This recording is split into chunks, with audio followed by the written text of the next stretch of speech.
ভয় পেয়েছে বহিরাগত জমিদার। কেন বললাম? কারণ তাদের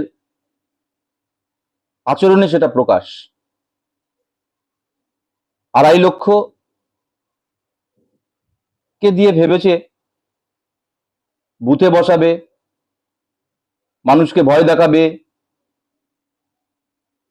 কারণ উপযুক্ত কর্মী নেই। যাও বা ছিল, তারাও এখন নেই। কারণ দিনের শেষে তাদেরও বাংলা মাতৃভূমি। তারা উপলব্ধি করেছে দিনের পর দিন কিভাবে বহিরাগতরা বাংলাকে অপমান করেছে।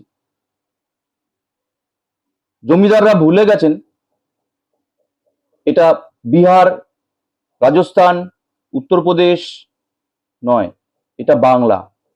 এ মাটি বিপ্লবের মাটি, এ মাটি ক্ষুদিরাম বোসের মাটি, এ মাটি সুভাষচন্দ্রের মাটি, এ মাটি সতীশ সামন্তের মাটি।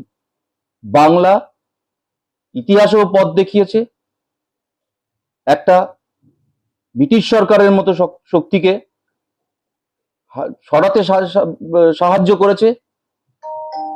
আজ তার অন্যথা হবে না, শুধু সময়ের অপেক্ষা। যতই করো চেষ্টা, হবে না তোমার রক্ষা।